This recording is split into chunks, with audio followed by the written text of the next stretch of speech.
built up his rage and needed a stage to vent on this Saturday morning. We'll talk the G1 finals and other stuff before James goes unchained. This is the one time, the only time that anyone will get free reign to talk politics. On this Saturday morning show of ours about marking out, so come on and join along because it's time. Saturday morning time for Mark Out Mania. Woo! Woo! That was kind of cool. I dig that, Pedro. I dig that. Thank you. Put some nice thought and time into that one. You know what? I was telling James before you came on, Zeus. I came up with it like in the 20 minutes before the pre-show. So I didn't put that. Good job, Pedro. Good job. I used to come up with some of those ones that I was listening to, just that I helped you with. Just listening to the radio. Right. While I was driving around in my truck. Hey, welcome everyone to the Mark Out Mania, aka James Unchained. But that's coming later in the show. Yeah, that's later. Yeah, that's later. So if you're here for that, I'm Bruce Banner right now. Just sit tight, and you'll get to hear the diatribe. Oh, we should have done the Hulk theme song. You can do that. You can do that to lead into when he starts. Yeah. Dun, dun, dun, dun, dun. And excuse me, but that is the Barry Windham, Mike Rotundo, U.S. Express original theme song. Oh, look at that! There it is. Yeah, it is. I'm a Real American, right? Oh, I was talking about the TV show, The Incredible Hulk. That's why I started going dun dun dun dun Dun dun dun dun dun dun dun. Yeah. The old Bill Bixby show. Yeah, that was hot. Yeah. Or you could go back to the 60s, or you could even gone back to the 60s animated cartoon, that fake animation one where they go, Dr. Bruce Banner, sponsored by Gamma Rays, turns into the Hulk. Did you ever see the one from the 80s? I remember the one from the 80s because I was a kid. Yeah, the 80s ones were, that was the same people that were doing the Spider-Man. Yeah. Amazing Friends. They were okay. Yeah, that one was catchy too. Dun dun dun dun dun dun dun. Mm-hmm. Dun, dun, dun, I dun, love Spider-Man as Amazing Friends. That was so cool. Dun, dun, dun. That was a great show. That was supposed to originally be Human Torch. Human Torch instead of Firestar, right? Yep. Mm. Yeah. But I know a little thing called rights. Well, I can't remember. I was reading something about it a couple weeks ago, but it wasn't split off, but it was.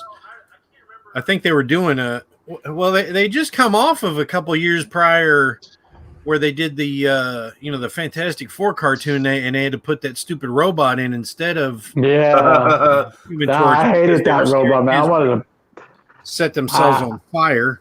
I wanted to burn that little fucking robot piece of shit. Herbie, it was terrible.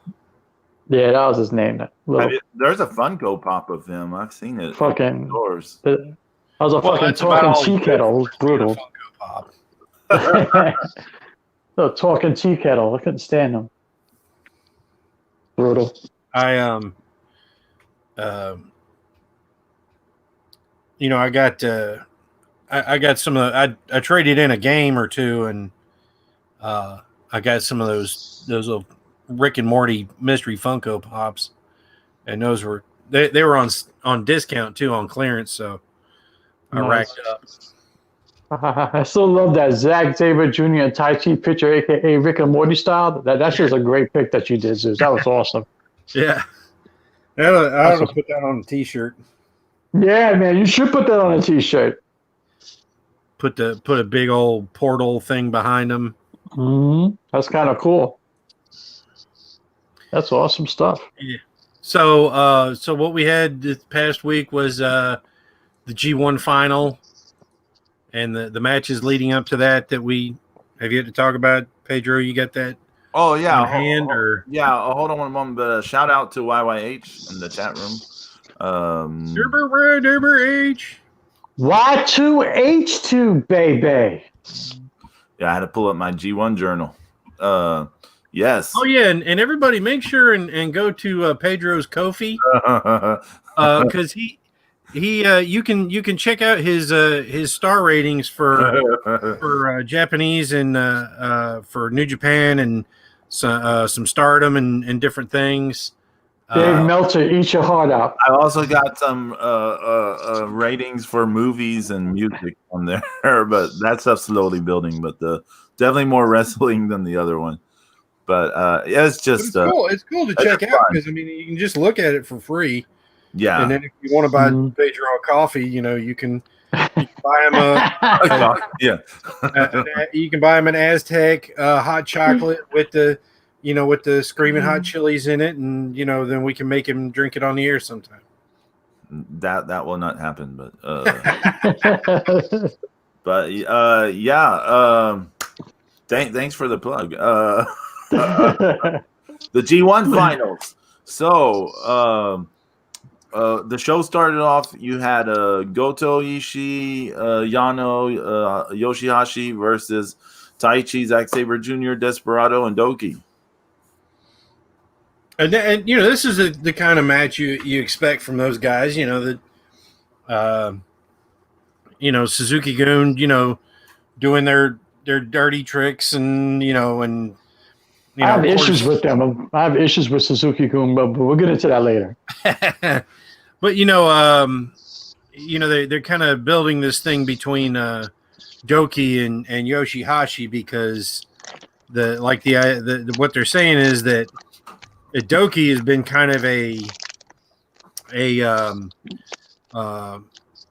he was a go-between before he became a wrestler in New Japan for guys from New Japan and Mexico. And that's kind of where he became friends with Taichi and Despy and those guys. And apparently, Yoshihashi did some of his excursion over there too, and Doki completely disgusted with him because of his look, and he calls him a lucha hipster, and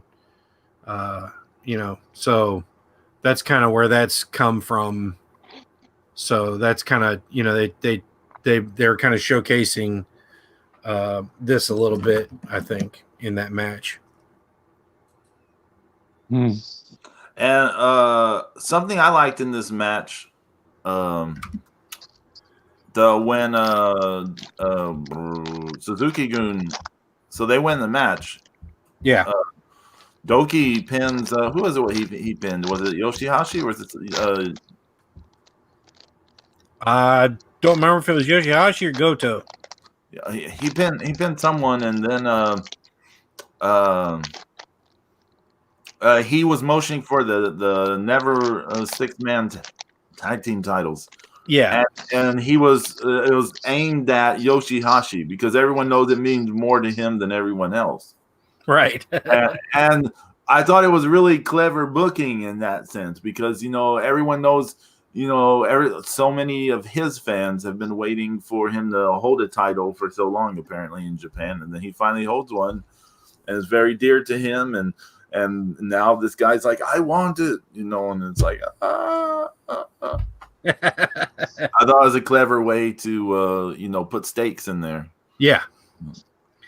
Yeah, and for a 6-man title to kind of mean something too. That's Suzuki-gun.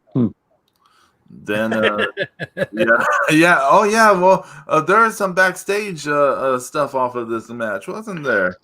Yes, there was. What happened, James? Well, it seems like Suzuki-kun all of a sudden grew a pair of balls altogether, and they decided to all attack Tomohiro Ishii, the Stone Pitbull, and they beat the shit out of him. It took about 900 of Suzuki-kun to beat him up. Now, James, let's not have some revisionist history here. Because the honest truth was, it was Suzuki-gun's interview time. Yes, it was. I'll admit that. And your dog was barking in the background, Yes, he being was. disruptive. He was peeing on fire hydrants. He was barking at the moon. He was humping legs, and you got to smack a dog in the nose with a newspaper sometimes, and that's what they did. They beat the crap out of him for being a bad doggy. They beat the shit out of him. That's what they did. I saw the video 3 times. Thank you for recommending the video, Zeus. I appreciate it, you humpy bastard. And then I'm sitting there watching it, and I'm like, all I know is like this, Payback is a bitch. That's all I want to say. Because you know Ishii's going to fight. He's going to grab Goto, and they're going to beat the shit out of everybody. Hopefully. But yeah, he was barking. I'm not going to lie. He was making noise in the background. Barking. Fuck on me. Fuck on me. So after that, you had Hiromu and Shingo versus Suzuki and Kanemaru. No.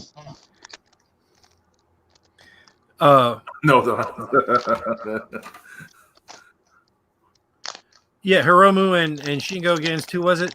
Suzuki and Kanemaru. Right. And hard-hitting match. Overall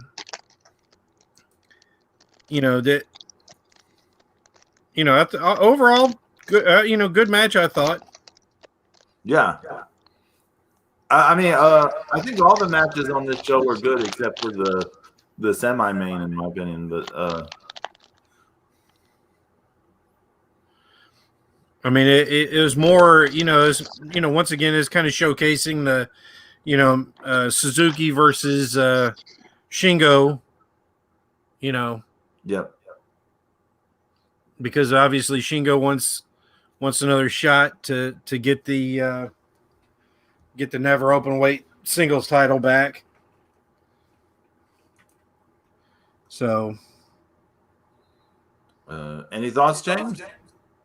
Oh, did you watch that? Did you watch I saw some. I saw bits and pieces of the show, so I didn't really see the whole thing. So I'm not going to comment on stuff I didn't see. Okay, yeah. Okay. I know you saw the final, so you can. Yeah. Okay, I got you. Okay. I only saw bits and pieces of the whole of the show.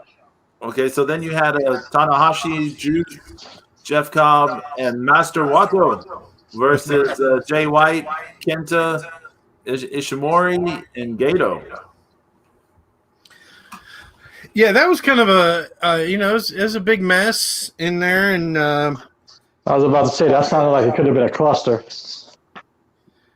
And I don't, I'm not sure about this Master Wato thing. Yeah. Yeah. Go on. I mean, he's just kind of he's there. I mean, he's got a name. Yeah. He's got a thing, but is it a failed gimmick? I mean, it's there. I mean, maybe. I mean, it's one of those things where, like, in 5 years we might be going, oh wow, look how this crazy thing started, or wow, look how this thing started. I mean, it's like, he could end up being a total, kind of a no nonsense guy in 5 years, or he could take this thing and do something crazy with it. Who knows? I mean, but it's not tripping my trigger right now. Yeah. Gotcha. And when he was in Mexico, he was doing all right in Mexico. But nothing out of this world, but he was doing all right in his Mexico stuff. I don't think this gimmick is for him. Like, this gimmick, if someone's going to be called a master anything, like, it shouldn't be to a guy who's also part of his gimmick is like Tenzon's like his mentor. Like, well, is he a master or is he someone being mentored? Yeah. I mean, that's a weird setup. And then you need someone who's going to be a bit more polished if they're going to be calling themselves master something. I mean, the only way it kind of works in my head is, like that's like a, like a prefix for a young man. Mm. Like Master Bruce Wayne, young Master Bruce. Yeah, gotcha. That type of thing. That's how it works in my head. Tenzon's Alfred. Tenzon is clearly Alfred. I want Tenzon in a tuxedo. Imagine him in the tuxedo doing the chops, the Mongolian chops. Oh yeah. Oh my Of god. course, he should be. If he's mentoring anybody, he should be mentoring Great O'Karn. But oh yeah, which leads us to the next match: Okada and Sho versus Ospreay and Okan. Show's gearing up clearly for Best of Super Junior. But he's a small guy, and Ospreay and Okarn are pretty, they're a lot taller, and I think he was kind of, he's really super suited to, the junior. So, that just, I love him, but it's kind of out of his depth in this one a little bit. Yeah. I thought at times. Ospreay and won, right? Yeah. And B. Priestley was there as well. Oh, brutal. How many times did Okada put on that stupid money clip thing? I don't think he really got it on there. Yeah, I don't. Thank God. I mean, but I promised myself I will not shit on Okada anymore until Wrestle Kingdom. But if he does that stupid shit at Wrestle Kingdom, I'm gonna try a full blown heel on him. What if he does it and it fails, and so he resorts back to the Rainmaker? And that's a positive outcome. I'm down with that. Yeah, okay. Mm-hmm. Anyways, Naito and Bushi versus Evil and Yujiro. Oh God! Can you think of a more unappealing tag team than the Evil and Yujiro? It's horrible, right there. The only thing just go ahead and add Dick to go into there. Like the most. The biggest bathroom break team ever. Oh my God! I mean, they may as well wrestle freaking, Master Wato and Yoshihashi and. Yoshihashi's put in some effort this year, yeah, he's really got his confidence up. I'm proud of him. Anyways, he's been improved. He has been. Let's get to it.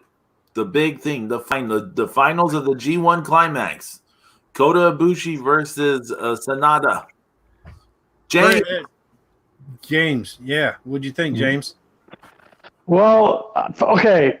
First, I was the way the announcers. Well, I don't know which ones you saw, but I was watching the English announcers. I was watching the English audio track, and the way they were setting it up, it sounded like Bushi was going to win. I mean, the Bushi. Sonata? Yeah, Sonata was going to win. It was his time, So I was getting hyped up there. The match itself. It was I think it could have been better. It got better as it went along. Is it an all-time great classic? No. There were far more better matches in the tournament, up and down. But, it was still a decent match. It was a good match, I really thought Sonata was going to win. They started getting a little stiff with each other towards the end with those like elbows to the face. But I thought it was a good match. I thought it was okay. I was sad with the result. I mean, because I'm happy for Bushi and stuff like that. But I really wanted Sonata to win, and I actually thought he would. I actually thought he would. For a split second there, I thought there was a 3 count. 1, 2, 3. I know. I thought James. We talked about this after the match. We both thought that was a 3, and that That was 3. Pedro, that was 3 counts. Okay, somebody fucked up. I haven't gone back and rewatched the match with sound. So it seemed like his hand hit the mat for a third time, but apparently, according to that clip that Zeus showed us, yeah, his shoulder does come up before the 3. Yeah, it looked like it did come up. Yeah, but but if you're watching it live, you're like, what? That was definitely one of the closest legitimate 3 counts ever. I mean, 2.99. Yeah. That was one of the the tightest ones ever. Zeus, tell us your thoughts on the match, on the finals. I started believing that Sonata might win too. Yeah. I was just like, it's Ibushi's 3rd one in a row. He's making a huge name for himself. I'm like, are they gonna put, because also part of me was thinking, even if Sonata failed, to take the title from Ibushi in the long run, he could end up back with Evil in Club Darkness and shit, so I started opening my mind to the possibility that he could win that, and I thought they were I thought they made a good match, for the 2 types of guys that they are. I thought they did a good job, and like James said, I think there were better matches in the tournament, but the crowd was clearly into it, and so hats off to Ibushi. Absolutely. Thank you for not smashing your face in a nothingness, jamming your neck, and I mean, it's just that got to be a point where somebody's got to say, listen, you're either going to have to come out and just start hitting yourself in the head with a hammer, or you have to start chilling the fuck out, okay? Because we can't take this long term, burn of you versus your own fucking neck, okay? You're not as young as you used to be, even though you look like you're 23. You're not anymore, So let's please, let you live a nice long life.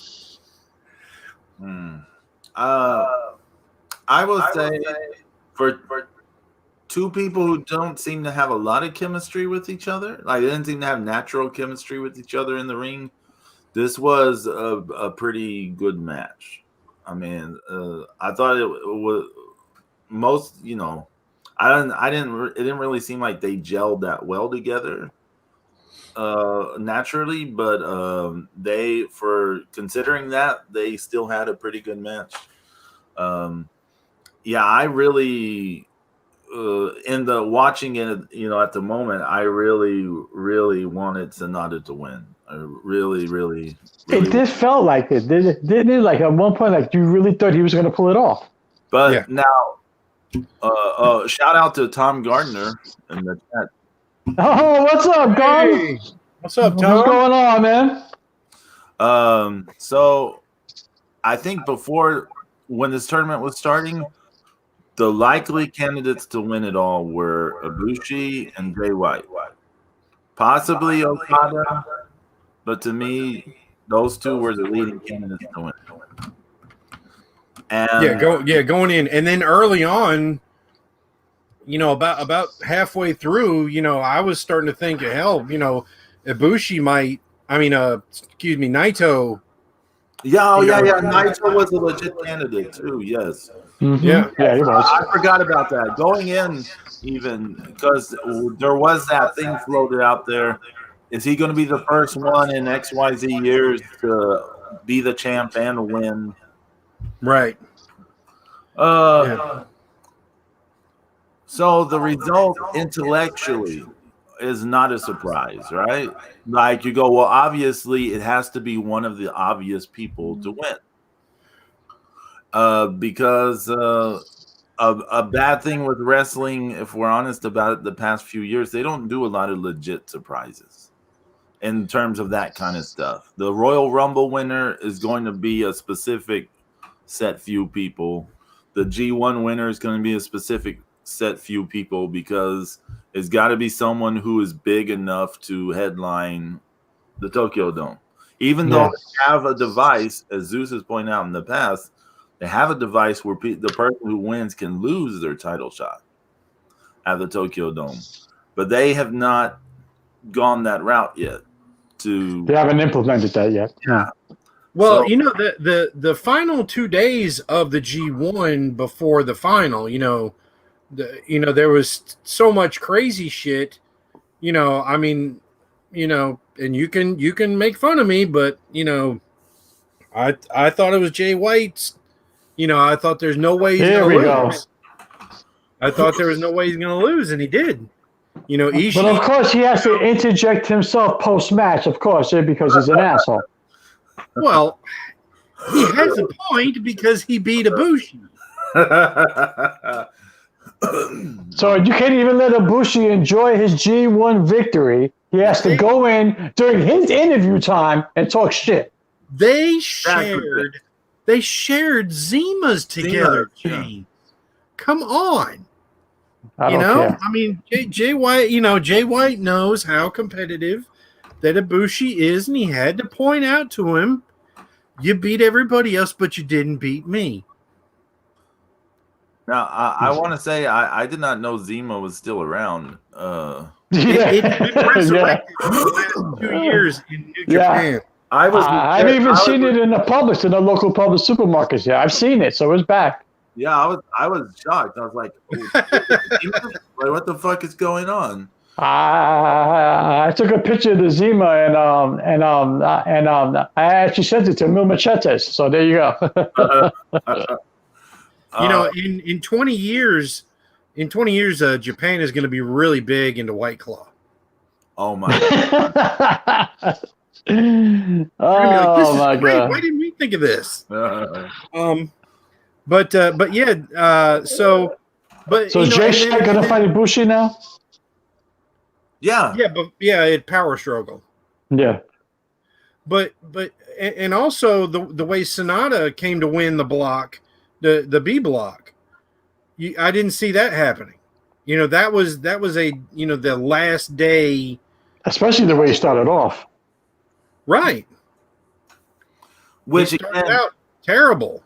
Him starting off bad and then winning the block again kind of fueled that desire to see him win. Yeah. Personally. Yeah, he turned it around and screwed his head on. And after he lost to Yano, I was like, that's it, go home, I was like, you were writing him off, James. I was. I was not happy. No, yeah, you're right. I was. I was. Good job, Sonata, though, man. Great job. Yeah. Great job, man. Good stuff. Another part of my thinking was like they raised up Evil. He went all the way to the title. He won the New Japan Cup. He won the title. You're like, oh, so now it's Sonata's turn. That's what I was thinking, Pedro. I was thinking that. I said, now they're going to give Sonata his due, But it ended up being more just another thing to be like, we're slowly still building him up. So, yeah, another final where he loses because remember he lost the New Japan Cup final. Yeah. Last year. Oh, what's up, Angie? What's going on? Well, wrong one. Angie, hey, I pressed the wrong thing. I put up on the screen. We got Tom Gardner's in the house. We talk a little ECW. Holla. So New Japan. They had a show yesterday. I have not seen it yet. Zeus, you saw it, right? Yes, I did. Other matches that were, kind of, fueling the feuds, that were coming up, and I don't know if you care if a spoiler or not, but I mean the main event was Zack Sabre Jr., Tai Chi, and Doki versus the Never Openweight 6-man tag champs. Oh, playing off that one match that we talked earlier. Yeah, so they got their title shot, and does anybody care about a spoiler or no? Nah, go ahead, go for it. Okay. Well, chaos reigns supreme. Oh, okay. There you go. So, and it was actually pretty exciting end. You kind of thought a couple of times it was going to go one way, then the other, then they finally, it took some creative teaming, and then after I think post match, I think they're saying that Goto and Yoshihashi want to challenge Dangerous Tekkers for the heavyweight tag team titles. Oh my god! So I think that Yoshihashi's feeling pretty full of himself. I'm just waiting for Ishii to get his revenge on Suzuki-gun. Angie, no chaos. Boo. Hey, yo, Ange, come on. Angie, you want to deprive Yoshihashi of his pride and joy. His one title. One title. Damn, Angie. Boo.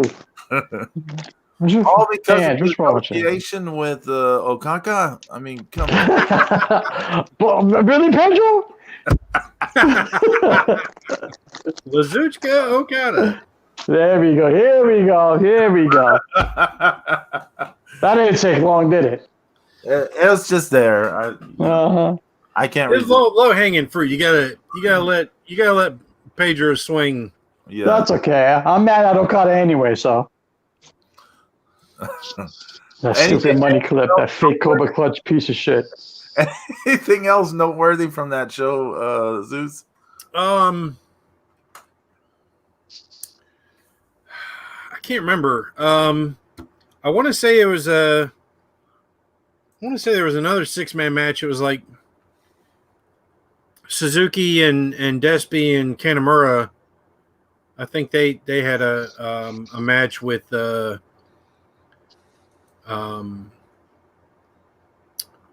Los Ingobernables. And Bushi had that sweet glowing jack-o'-lantern come to the ring mask. I got nice.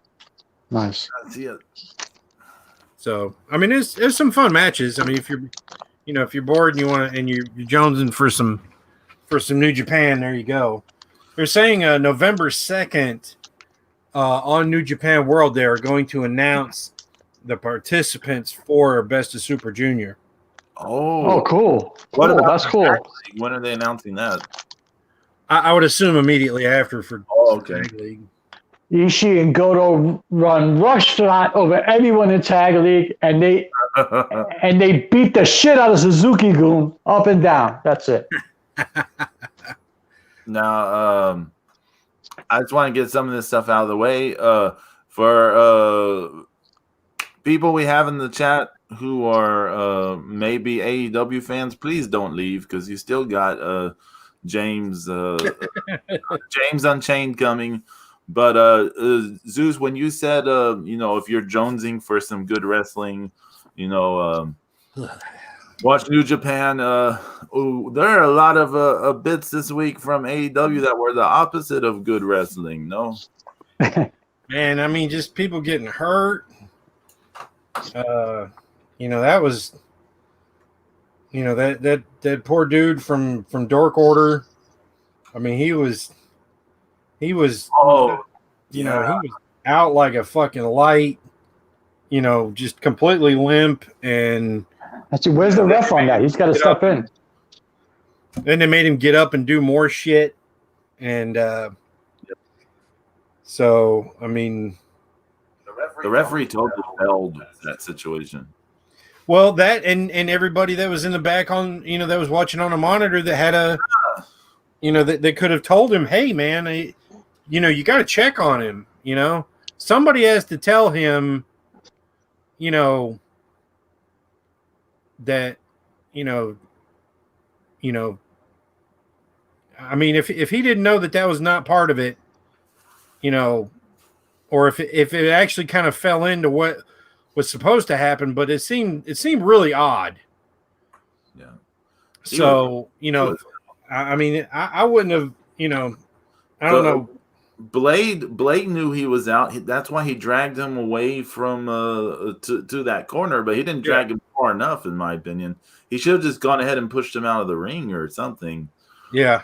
I mean, then when he's laying in that corner, they're still just doing their they're doing the match, and people are falling on top of him a bit and stuff like that. Yeah. And then the referee, when the referee finally notices, he's just like telling him to get up, like, hey, there's a spot coming up, get up. And so when he sleepily gets up, you can tell he's not really sure what's going on. And the young buck guy is like, come on. And then they do their spot on him. He can't even take like that forward bump at all. He just kind of like sleepily collapsing forward. And he's just moving in slow motion, and he's just like sleepy and out. And it's like, what? And then finally someone, he was near the ropes, and someone just pulled him out of the ring. But yeah, Tony Khan can come out to tell Jericho and them that they're off the air when they're not off the air. And that clip that Botchamania keeps showing over and over again. But he can't come out to tell them, like, hey, this guy's hurt. Like, or he can't send someone out there like, hey, send some people out there to pull this guy out. He's hurt. Well, I mean, Rick Knock has an earpiece, right? Yeah, I'm assuming. I mean, you would assume, right?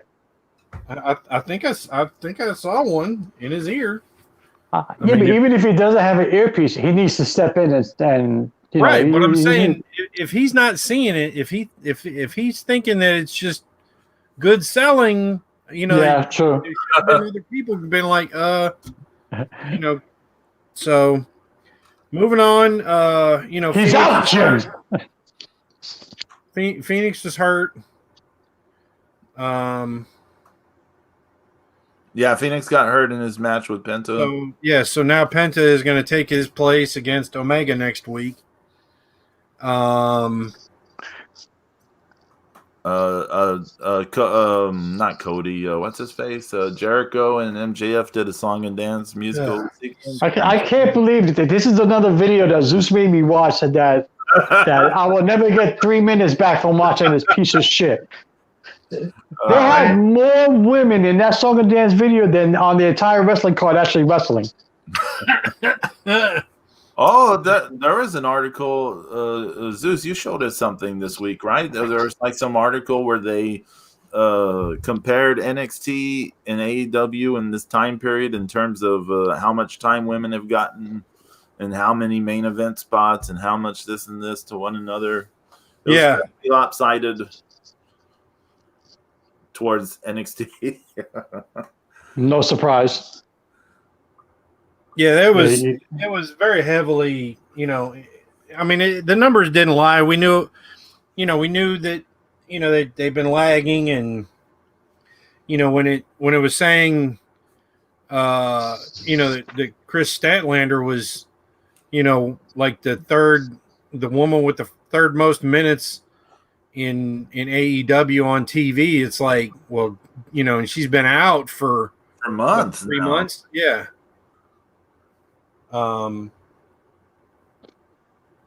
She's been out for longer than 3 months.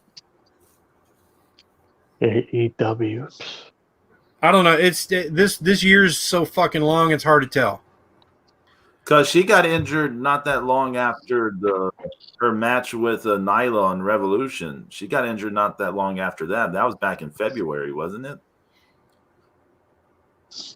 Yeah, it could have been. Yeah, I think May or whenever. Pretty serious. So was the one with I can't remember the names of all these fucking shows, but it don't matter. Yeah. No, it doesn't matter.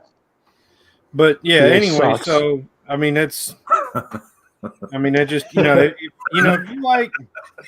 if you like song and dance, if you like 1950s, Jerry Lewis movies and Dean Martin and stuff like that, and There's a really reference. really bad singing. Definitely check these guys out because I was legit scared for Jericho because towards the end of that song, his face was turning purple. yeah, Song and dance. I can't believe that song and dance. If I want to see song and dance, I'll get Zero's mom some pasties and let her do a goddamn go-go dance on my bed, okay? Well, hey, if you want songs, Friday, October 30th. There goes a segue. At 8 p.m. Eastern, 7 p.m. Central, 5 p.m. Pacific, I'm going to have a Halloween music special called Pedro's Spooky Show. And I'll give you like an hour or so of some spooky songs. So, yeah, that's on my YouTube. It'll premiere Friday, October 30th. See you then. But hey, moving from, is there anything else from the AEW toilet y'all want to discuss? Or No, just flush it. Abaddon's hurt and hospitalized, so that's the only other thing. She was hurt in a match with Tay Conti, as reported by Fightful, and I don't know anything else. So, well, hopefully she. God, I know that place is a mess. It's just a mess. Yeah, they don't have injury protocol. It's clearly obvious because of how many people have gotten these head concussion injuries. But there is no hey now, Angie, when it comes to AEW. They're not good. But stay tuned. Get your game on. Because James Unchained is still to come. But before we get to that, real quick, NXT UK. Ooh, Walter and Dragunov it's going to be insane. Those guys are beasts. They're brutal. They're savage. And Walter just like beating the shit out of people. So it's perfect. Good stuff. The October 15th episode, they had a main event. It was a tag team match. It was Walter, Alexander Wolf, Dunn, who is super ripped now, and Ilya Dragunov. And that was an amazing tag team match. Yeah, that was such a badass match. Stiff, hard-hitting, passionate. I can honestly say that was the best tag team match that WWE in general has put on all year. Anything better than the main roster, anything better than even in NXT.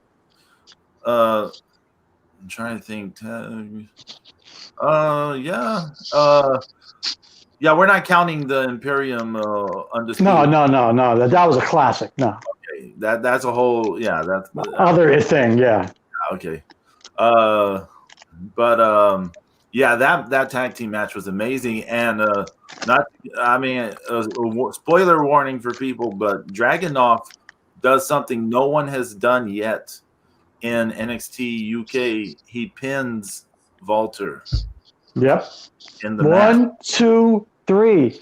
He hit the what do they call it? The Moscow. What do they call his finish? Yeah, Moscow something. Yeah. Or rocket or something like that. He hits it. But they're beating the shit out of each other. And my God, I mean, did you look at Dragunov's chest? It literally looked like ground beef. Yeah, and then this week's episode, they have a contract signing, and it's an insanely intense contract signing that explodes, and his chest gets turned into even more ground beef. Holy moly. Right, James? Yeah, it was. That contract signing was good, and but Dragunov's a little guy. I mean, you like everybody's little when they stand next to Walter, but I mean, he kept coming and kept coming and kept coming, and Walter just chopping the shit out of him. I'm like, he lights up his chest like a street light. Like, bang, you're on.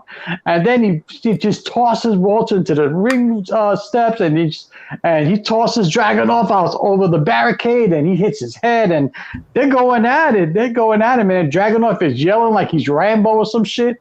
It's going to be some good stuff, man. It's crazy. It's crazy stuff. Dragunov put him through the barrier with I'm sorry. Yeah, that's right. Yeah, and he hit his head while he was doing it. Can you see him land? Yeah. He landed right off his head. Yes, he is, Tom. Walter is a beast. He has flaws. He's flawed. Yeah. I mean, he's not perfect, but I mean, he's being pushed. He's being pushed the way he should be pushed. Him hitting his head in that tag team match, it seemed like he got dropped on his head a few times. Yeah. Yeah. So next week, on the 29th, on NXT UK, they're having it an hour later, so it's going to be like 4 p.m. Eastern, 3 p.m. Central, which I guess would be like 1 p.m. Pacific. So if anyone wants to see that Walter Dragunov match, the title match, is next week. I'm super excited about it. Yeah, Tom, I agree he's got flaws in his work, but the way he's being booked, I mean, it's perfectly, the way he's being booked is perfectly. It's perfect. It's perfect because you can easily mess up talent like that. And, like whoever's booking NXT UK is doing it right with him. He's doing it right because I've seen a lot of, I mean, come on. We've all seen a lot of big men get pushed horribly. So look at Keith Lee. That's all I'm going to say. Oh, man, can you believe they're fucking up Keith Lee? Yeah. I guess you can believe it. Yeah, it's pretty easy to believe. But I said as soon as you left NXT, that's it. It's over. And yep, sure enough. Well, Zeus, anything else wrestling wise from this week or? No, but well, the WrestleCade announced that they're gonna have they're gonna try to do like a virtual con. I saw that. I even got excited for that. How's that gonna work? I don't know how it's gonna work. They haven't said. So, hats off to them. I mean, I've seen where people have been doing like virtual signings lately, where they, you can pre-order shirts and photos and things, and then they have a YouTube or a Facebook Live broadcast, or both of them at the same time, where you get to see them and they'll say hi, hi Pedro, here I'm signing your t-shirt for you. Thank you very much for buying it, and we appreciate it. And super famous. Are they going to have an actual card, Zeus? Are they going to have an actual card? I kind of doubt it. All right, okay. James, we were just getting a preview of our super famous co-host Zeus. Yeah. Being, I won't be surprised if he's on the WrestleCade fucking webinar. He's selling T-shirts and signing stuff. Signed, yours truly, super famous MVP, Zeus. And if you act now, you get a free churro and ice cream. Some shit like that. You get a coupon for like 20% off. That being said, anybody that's not familiar, please check out the Mid-South Moments podcast. It's on just about every kind of a podcasting platform, and check out the first anniversary Team USA versus Team UK trivia contest. And this is where Zeus gets the MVP moniker from. Yes, MVP. And not Montavia Border, whatever the fuck his name is. It's Zeus King Dark, baby. Trying to think of any other tidbits. Yeah, Tom wants a free churro. Zeus, hook him up. We all want you to and we'll go to Lucha Libre, ice cream. And then two super famous people. We have Tom and Zeus back to back. They'll talk North Carolina wrestling and ECW wrestling. It'll be a wrestling extravaganza while shoving churros and ice cream down their throats. And then Tom Gardner can also be another person in the Lucha Libre churros and ice cream place that knows more about Lucha Libre than anyone that works there. There you go. Yeah, that's right. Montel Montavious Porter. There you go. Thanks, Tom. Saving the day as always. Let me see. There's not. I can't think of much else. I saw NXT, but I don't remember much from it. I know. Yeah, it was background noise to me this week. Oni Lorcan and they won the tag team stretch from Breezango, actually with the help of that idiot Pat McAfee. Pat fucking McAfee, that fucking pussy. So that's going on again, and yeah. So next week is the Halloween Havoc show, so that should be good. I actually want to see that. Yeah. Is it tomorrow? Hell in the Cell suit for WWE? It's tomorrow. Yeah, I think it is, isn't it? I honestly had no idea. Hell in the Cell. I think it's tomorrow. I don't know. I think. Who knows? Right, it is tomorrow. Roman Reigns versus Jey Uso, Hell in a Cell, I Quit match.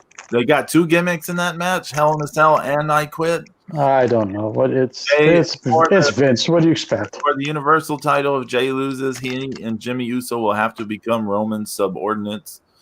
Whatever. Drew McIntyre defends the WWE title in Hell in a Cell match against Randy Orton. Bayley defends the SmackDown Women's title against Sasha Banks in a Hell in a Cell match. I guess Asuka cannot get a match on the pay-per-view. Jeff Hardy versus Elias is a match, but not Asuka. Okay.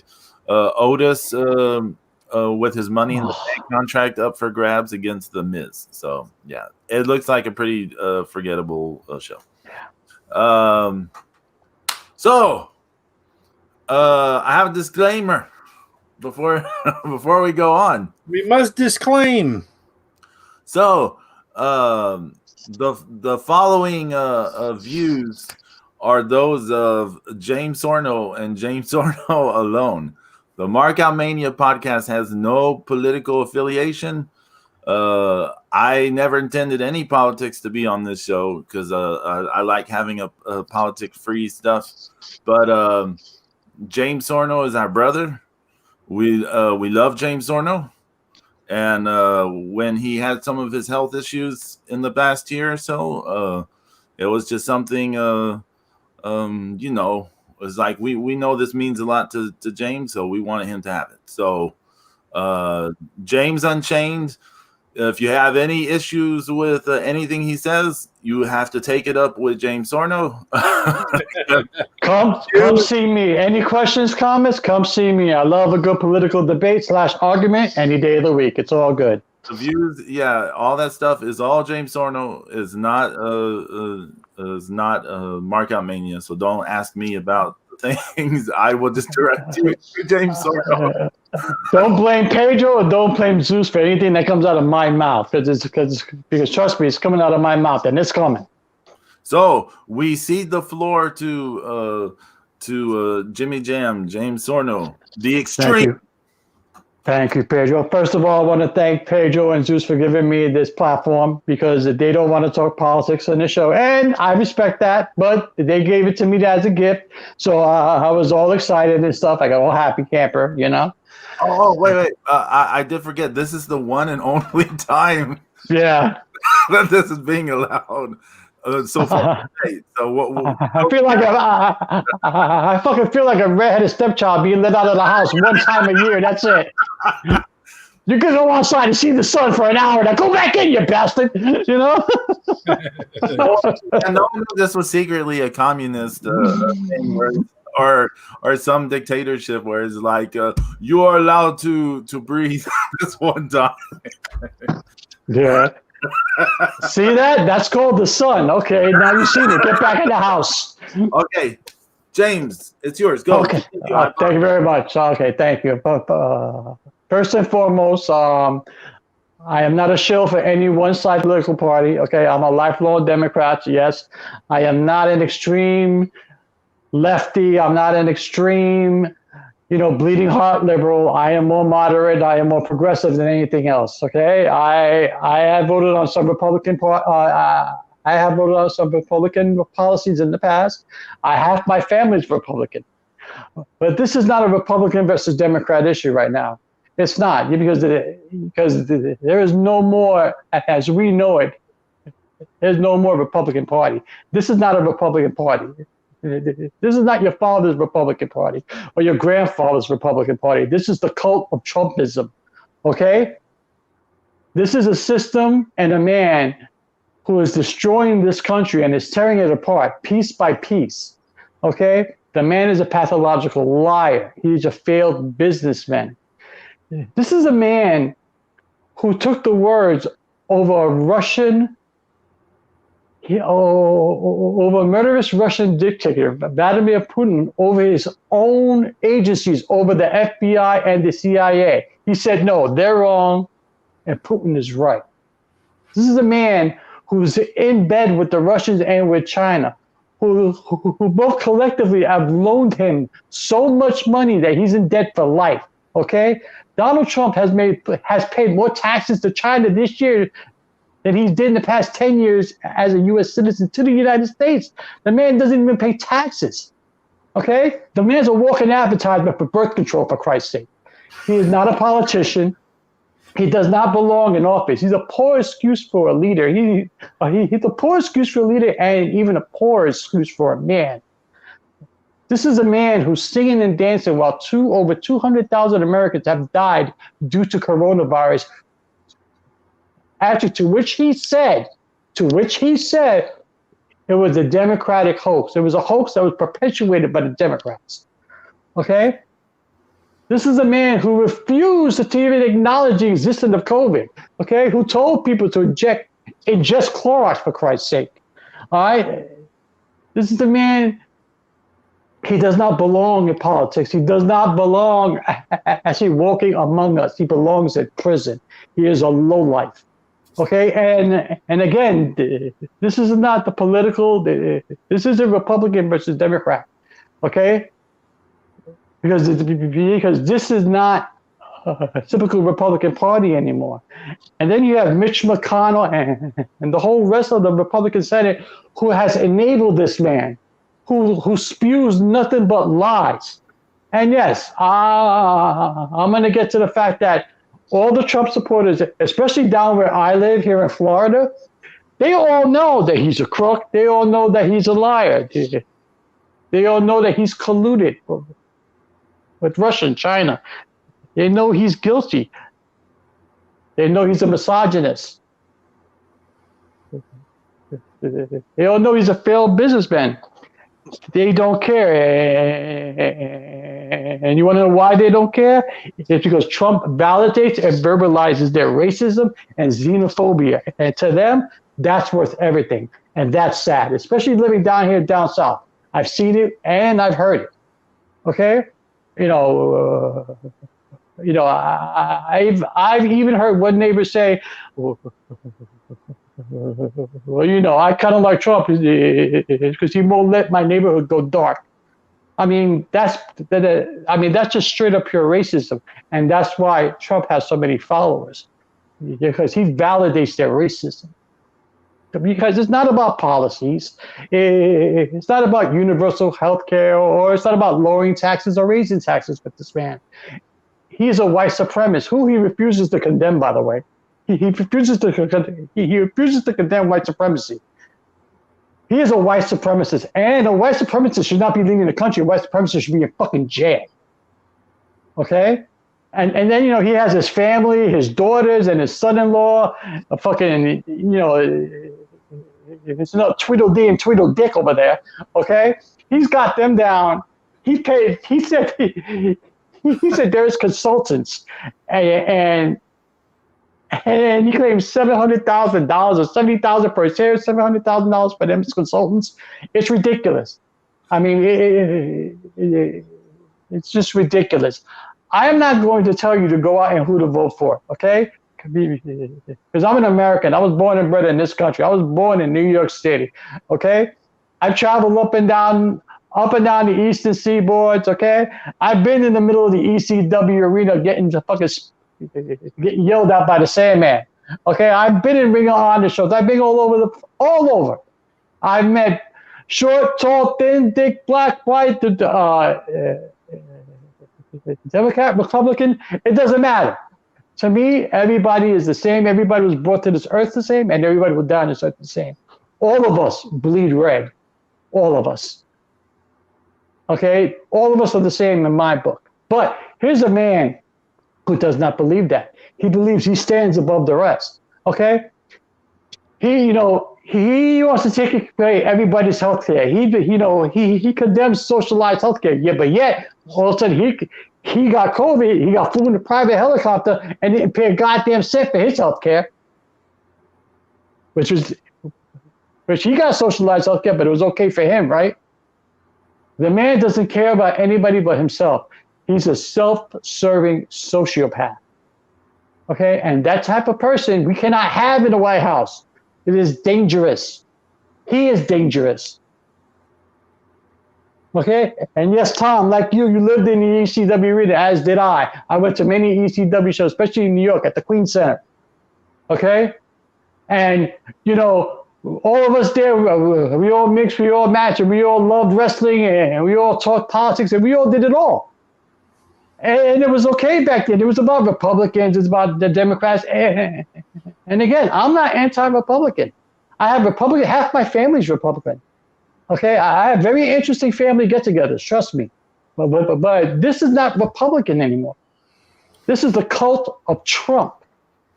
Okay? He doesn't care about anyone. He wants what's good to him. He wants to line pockets what's good to him. And please, don't get me started on the Republican hypocrisy, especially by Mitch McConnell, who, when Obama was president, he wanted to anoint a judge. But here comes Mitch McConnell. No, you can't do it in an election year. But wait, as soon as Ruth Bader Ginsburg passed away, all of a sudden they actually want to push through the Republican nominee for Supreme Court. Yeah, but wait, it's an election year. And these are Mitch McConnell's words. He said that nominating Republican candidate judge for the Supreme Court is more important than finding anything else on the table right now. It's more important than anything else going on in the country right now. So he can get his judge is more important than 200,000 Americans that passed away. It's more important than people getting health care who are sick, or the veterans who are being treated like shit. All right, I'm just going to tell you something right now. Okay, the Taliban supports Donald Trump. That should tell you everything you need to know right there. Okay, and yes, there are a lot of Republicans who are voting Democrat. I have Republicans in my family who are voting for Joe Biden. Okay, that just goes to show you, because he is not a Republican. It's about him. He's a wannabe dictator. Okay, he wants to have tanks and soldiers all marching down the streets of Washington, D.C., all praising him. This man's ego is so big, it's ridiculous. Okay, he's a failed businessman. He is a failed human being. His mother should have did the world a favor. His mother should have swallowed the night that he was conceived. Okay? This is not someone you want as a leader of your country. Okay? I'd rather have George Bush again than this guy. This is brutal. He's a wannabe mob boss. This man's a wannabe anything. He can't be his own person, okay? Have you seen the debates? He puts down women. He can't answer a question. He's so narcissistic. It's all about him. Yet he has the ego of a child. He's fragile, His own wife don't want to be near him. And don't get me started on that traveling whore. Okay? Please. All right? That bitch is a walking pap smear. It's brutal. This country needs a man or a woman who knows how to be a politician, who knows how to give this country everything it needs. I mean, I've never seen a president supposed to unite the people that he serves or she serves. Donald Trump serves no one but himself. He doesn't unite anyone. The racial divide in this country right now is pathetic. Pathetic. In 2020, this should not be like this. Everyone is my brother and my sister, regardless of skin tone, color, race, creed, or even religion. I don't care if you're a Jay White fan. I still love you. Okay. This is not about that. That this man is evil, pure evil. He's in bed with the Russians. He's in bed with the Chinese. He's in debt to them. Okay, that's a big conflict of interest right there. You just, and yes, I know what Trump is waiting for. He's waiting for the vaccine to drop so this week he can stamp his name on it and say, look what I did. I saved everyone. The worst reaction to a pandemic crisis in modern history is Donald Trump's. Every other country's numbers had dropped except for the United States of America. They rose at such great proportions. And then, we have the governor of Florida, Ron DeSantis, who's another shill for Donald Trump. Who decides to open up everything full blown? No masks needed, no social distancing needed. It's okay. Schools are open. Go, it's okay. Yet, thank God for common sense, because owners of businesses and owners of bars and restaurants and supermarkets here in Central Florida, at least, they have their own mandate. You have to wear a mask. You have to social distance if you're going to enter here, et cetera, et cetera, et cetera. Finally, common sense. Okay? Trump doesn't know anything. It's important that you go out and vote. It's early vote day in America here. Early vote Saturday. It's important you cast your vote. I'm not telling you who to vote for, but you need to vote because this country cannot take another 4 years of this man. And trust me, I'm using the word man because he's not the definition of a man. Now, all of you know, or you don't know, at least a lot of you know, I have congestive heart failure. Okay, my heart's operating at 20% efficiency. I've been in and out of the hospital for the past 5 years, in and out, nonstop. Okay, I've missed so many events. I've missed WrestleCade with Zeus. I've missed so much stuff. Okay, I tried to get the medicine that I need, and because of Trump, I was denied. Okay, thankfully I was blessed enough where I had it where I was able to get it. Otherwise, I wouldn't be here right now. You wouldn't. None of you would be here hearing me bitch and moan. Yeah, because I wouldn't get the heart shot I need, as I take it every day. I inject it every day into my chest. And Trump wants to take away medicines like that for people who need it. Yet, it's okay for him because he got it, so he gets his free health care. But like everybody else who needs it can't. Nope, sorry. This is not how this country should be. We should all take care of the people who need to be taken care of. And no, I'm not talking about the lazy people who don't want to work. I'm not talking about them. I'm talking about the people who genuinely need it, because there are a lot of assholes who all, they all work the system. I'm not talking about that. I'm talking about the people who legitimately need help, who have no other alternative, who cannot work, just like me, because I cannot work. I was forced to retire, forced. I miss working. I miss it. It bothers me that I can't work. Okay, I live in a house. I got to pay mortgage just like everybody else. Okay, it's not cheap. I miss it. I was forced to retire. So if you're going to force me to retire, then give me the assistance that I need. Don't tell me to my face, sorry. It doesn't work like that in this country. It shouldn't work like that in this country. And that man that sits at 1600 Pennsylvania Avenue right now, he wants to take away all of that, all the health care.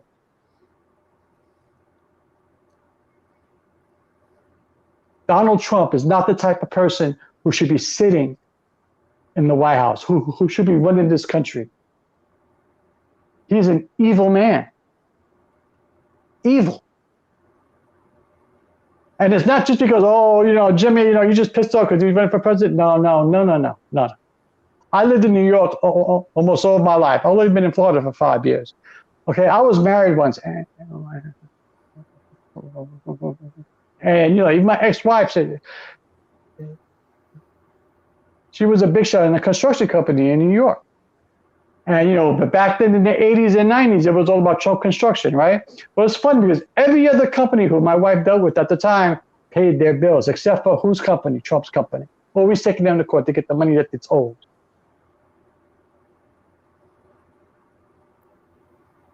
He's all about himself. Self-serving narcissist who does not belong in power. The sociopath in chief is a waste of genetic material.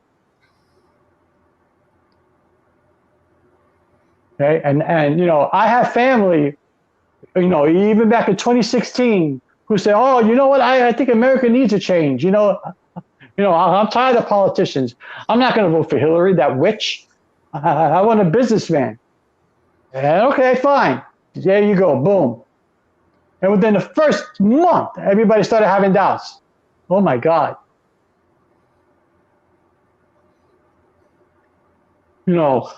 Everything's the best. I mean, the shit that flows out of his mouth, the verbal diarrhea is astounding. He's done more for blacks than any other president in the history of this country.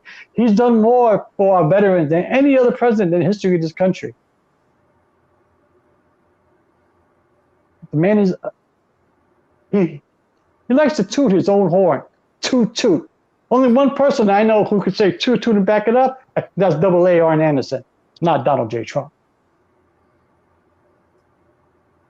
The man is a menace. The man is a Russian asset. He is compromised. And along with all his cohorts, actually along with Mitch McConnell, yes, along with Rudy Giuliani. It's all party over country. And it's not even the Republican Party anymore. It's the Trumpism. It's the cult of Trumpism. And, especially living in Florida, I see it every day. I even asked a Trump supporter, I asked a simple question. Name me one thing that Trump has done positive. Well, the people in which he's supposed to serve. One thing. And this person actually looked me dead in the face and said, he's kept my neighborhood white. What does that tell you?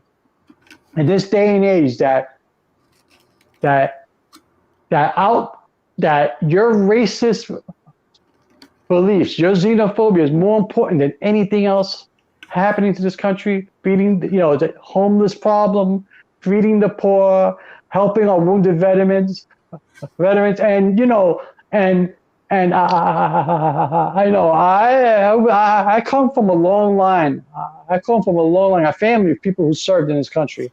Unfortunately, I wasn't able to because of my heart. My father has served. All 3 of my uncles have served. 2 of my aunts have served. My stepbrother, about 10 of my cousins and so forth have all served. Okay? And everyone who served in my family has turned his back on this man. He is not the commander-in-chief. He's a joke. He's a self-serving joke. And all he wants to do is line his pockets because he's in debt to the Russians. He's in debt to the Chinese. He's a wannabe dictator. And I'm sorry, but wannabe dictators shouldn't be in the White House. And you know what? A whole bunch of people call him a mob boss. Oh, he's a mob boss. No. Don't call him a mob boss because that's actually doing disservice to actually real mob bosses. That's an embarrassment to real mob bosses.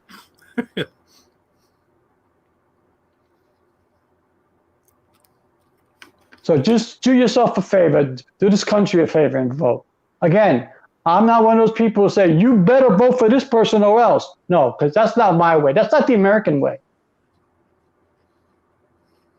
You vote the conscience. You vote what's good for the country. If you can look at yourself in the mirror after you voted, then so be it. Whoever you vote for, at least be honest with who you are. Let's be honest with what you are. If you're a stone cold racist and say, you know what, I'm voting for my white supremacist leader, then you know what, that's who you are. Own it then. Just like Donald Trump owns his affiliation with the Proud Boys. Just like Donald Trump owns his affiliation with all the white supremacists, who he has yet to denounce. 200,000 Americans are dead and counting, and he's dancing on stage saying, I defeated Corona. Really? You think you won with 200,000 dead Americans? Their blood is on your hands.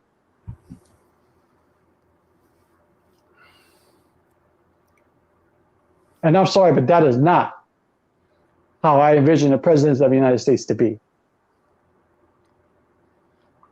I can go on, but the boys have given me this time, so I'm going to cut a little short because I can really get into it. But for those who really like to hear me spew my venom, just follow me on Twitter, and you'll see it right then and there.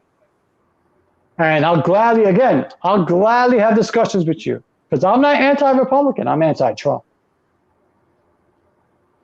Yay, James! You can follow him on Twitter at JMSSARNO. For the record, any questions, comments? Come see me. I was like, James, you got to give out your Twitter. Yeah, sorry. Sorry, JMSSANRO. You can follow me on Twitter at JMSSARNO at Twitter, baby. It's wrestling. It's a whole bunch of stuff. It's a lot of anti-Trump shit, and it's just a lot of fun stuff. Beers, whole bunch of beer, and that too. Yeah. And cool comic book statues. Oh yeah, absolutely. Kaiju statues. Hmm. So if I offended, if you've bought everything that you sharing pictures of, James, I'm really upset with you because your collection is amazing.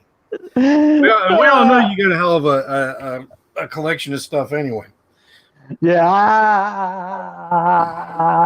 I haven't even really shared my Star Trek stuff. So actually, once I start doing that, it's a wrap. Don't share your Star Trek stuff because then people looking up your address. So.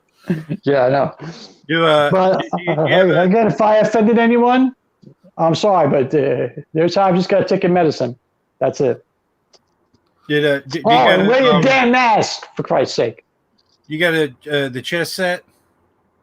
No, I don't have the chess set. I should have it, but I don't.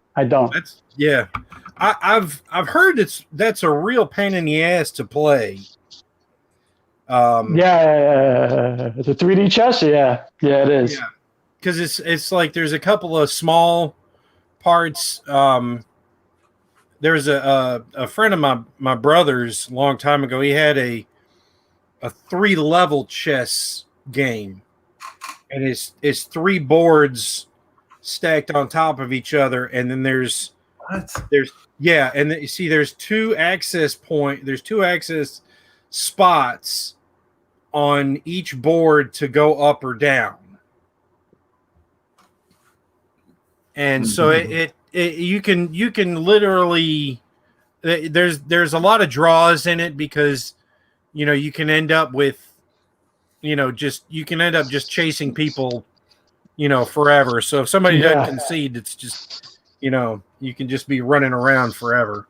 Yeah, it's hard to paint. I tried getting my hands on one of those set books, but they're hard to find, and when I saw it was incomplete, and and if I'm going to pay that kind of money, I want the entire thing, in good condition, So I'm like, no, I'm good. But I got a lot of good, cool Star Trek stuff. But another wrestling thing from this week, the IQ wrestler just broke out the new Kensuke Sasaki video highlight. Yeah, I saw that. That was kind of cool. He was brutal. Oh my gosh! Yeah. It's narrated a little bit by Josh Barnett, and he sounds like he's straight out of Conan. Oh, and it's really good. And there's some extra. Redneck Kung Fu does some extra illustrations for it, making Sasaki and Akira Hokuto look like Conan and a queen, and some other cool shit. And it's a nice 6-minute video of one of the guys who he really, you're talking about a guy who kind of really was able to jump into the spotlight and really took off. I mean, he's the only guy to ever win IWGP, All Japan Triple Crown, and the Noah heavyweight title. So he's the only guy to ever win all 3 of those. He also won WCW US title. He went toe to toe with the Steiners with Hase in the Starrcade '91. Yeah, that was a great video. Oh, Zeus, one more thing. I'm sorry if I forget. But this really annoyed me at the time that it happened. The sociopath in chief stopped my man Zeus from seeing any New Japan wrestling stars. Any New Japan? What kind of shit is that? I go to a New Japan show and I turn it to what the hell? I go to a New Japan show and I don't see anybody from New Japan. Well, we did get Great O'Karn. Yes, we did. Okay, one. Who fucking read? hey, Thank God he was in England. Besides Sasaki, Yoshihiro Takayama also did the same thing. He had the Triple Crown. He had the Noah GHC. He had the IWGP. Oh, okay. Or I didn't realize he won the Yeah, he won the when did he win the Triple Crown? It was it's in the 2000s. Yeah. Because it must have been during the Suzuki-gun run. He won. That video was good, Zeus, man. 2009. Yeah. That was a cool video, Zeus. That was a cool video. He was a beast, man. Yeah, it's crazy because his clotheslines were beastly. Bang. He did a lot with the power, and Hawk giving him the rub and making being the Hellraisers with him helped his career immensely. He ran with that, the Power Warrior gimmick, long after Animal left. Hawk left. And it suited him well too. Yeah. He was no hiding like that's for sure. Right. Hiding right. Yeah. I'm blessed to say that I've got to see Sasaki wrestle live one time. Accolades,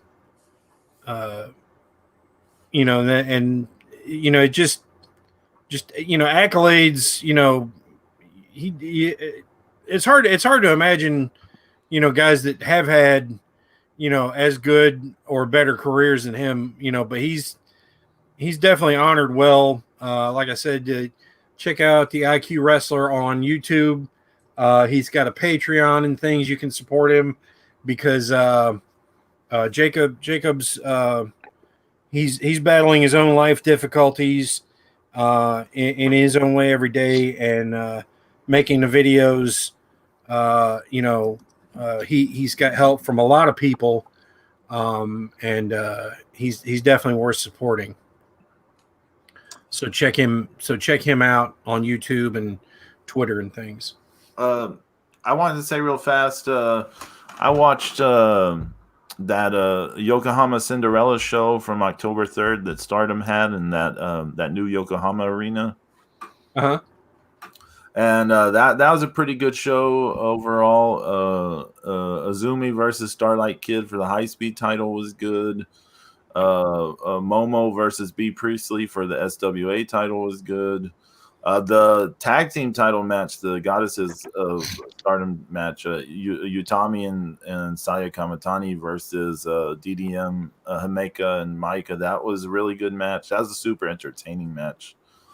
Julia versus Tam Nakano for the Wonder title. Zeus, you will love that match when you get to see it because it is just very violent. It's just kind of violent and hard hitting. Tam looks. She's got the cutie look to her, but she's another mean one. I had some interesting thoughts while I was watching it because Tam has a history in her Stardom story of, she makes this whole thing about being the cutest person in the universe. That's part of her catchphrase. She's the cutest person in the universe. But she has these super violent tendencies, and the storyline between her and Arisa before Arisa retired, like a lot of that was two people sort of giving in to their super violent tendencies. Super violent in this sense, not like barbed wire and stuff, although Tam has done that in the past actually, but just wrestling violence, right? Just regular wrestling. Yeah. And so watching her versus Julia, in some ways their matches comes off. This may sound weird. Like Julia, of course, has her own, she's trying to establish her thing, but there's also a deal of sometimes it feels like she's trying to like calm this insane cute person down. She's trying to control these super violent tendencies. Like, you need control. That may sound weird. If you watch it, it might come together if you watch enough of that. But I want to talk about the main event, Mayu Iwatani versus Shuri for the. Wow, that's your girl, Pedro. No, but that match was legit, really, really good. Like, it's a really good match. I know there are a lot of U.S. Stardom fans who weren't crazy about it. I think because it was a little methodical, slow paced. But they told a really strong story, and they really poured their heart out into that match. And there's some amazing like facial expressions in that match between both women, and it's worth seeing, in my opinion. I just wanted to put that out there. I want to thank both you, Pedro, and Zeus, for giving me this time to let me just spew my guts up. Again, I could have went longer and really got nasty, but thank you so much for giving me the opportunity. I truly appreciate it. Yeah, buddy. Why? Now I go back into my house and, I won't see the sun for another year. Thanks. Zeus said we do this once a year. I was like thinking, this is a one time only. I am not a Puroresu or Joshi pervert, YYH.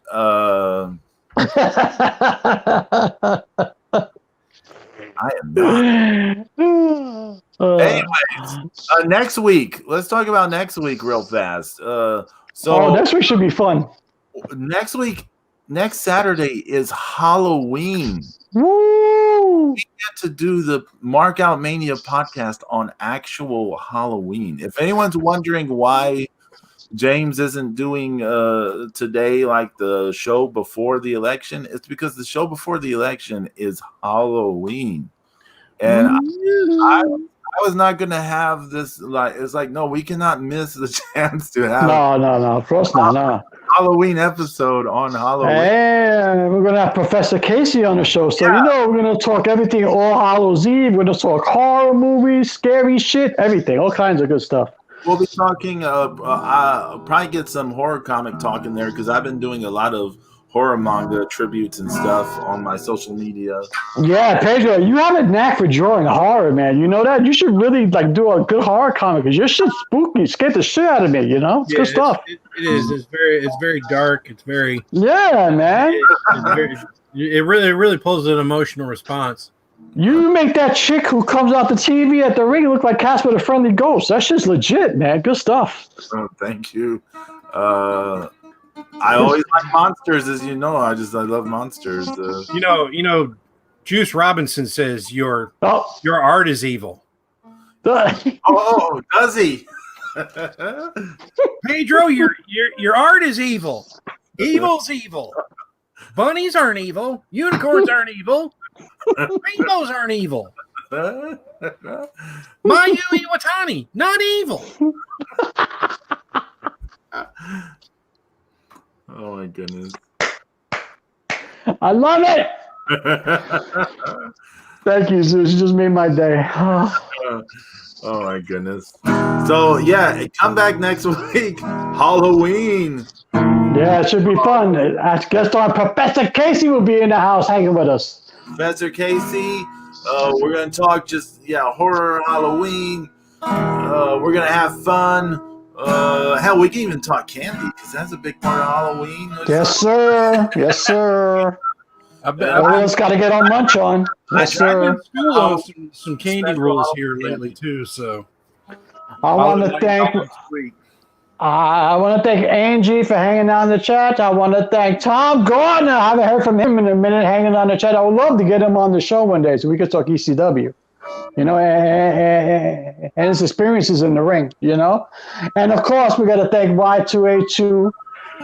Y2, thanks for the support, loving it, feeling it. You go, girl. Okay, how we living? And again, I want to thank the guys for giving me my platform. I truly appreciate it. James, thank you for being our brother and giving us your time and friendship. Well, it's good because I have my extra heart medicine ready. I have my injection ready to go just in case I faltered. I was all set, ready to go. I have fresh Duracell stuck in my ass. I was ready, baby. I don't know about that last part. But, got a plug? Actually, I have one thing I want to plug. If you don't mind, Zeus, I got one thing. For all those who are interested, next Thursday, me and Zero's moms will be doing a lovemaking dance to the sounds of Pedro plucking his guitar. Don't miss it. It should be interesting. And she's wearing her brand new Go Vote tassels, so it should be fun. Oh my God! Zero's not here, but shout out to Zero. I heard he became a hero recently, so Zero's our hero, baby. You go, Zero. You go. Just don't be like your mom, thirsty. You go. Zeus, anything to plug? No. I mean, I if everybody knows, I'm recovering from my shoulder surgery. I sketched out a pretty decent rendition of Konami. That looked good. Yeah, that was badass. Yeah, it looked really good. Man, those eyes, Zeus, it killed it. It's photo reference, but still, I mean, it felt good to. I hadn't really drawn much of anything since the beginning of September when I had. Unlike some people who are just simply tracers. Right. Sorry. So. We've seen that. So, but yeah, I mean, I like I said, the whole thing in the tweet, I was looking at a photo. So, but it's just a, sketch. Yeah, sometimes the drawing looks better than the actual photo. I'm not gonna lie to you. So, but I mean, I drew a picture of Mrs. Zero. It was just one big round circle with a nipple in the middle. You just made me. I have not seen much Woody Allen in my life, but the one that sticks out the most is when there's the giant boob going across the side. You now made me think about this. Finally, somebody caught the reference. Good job, Pedro. Good job.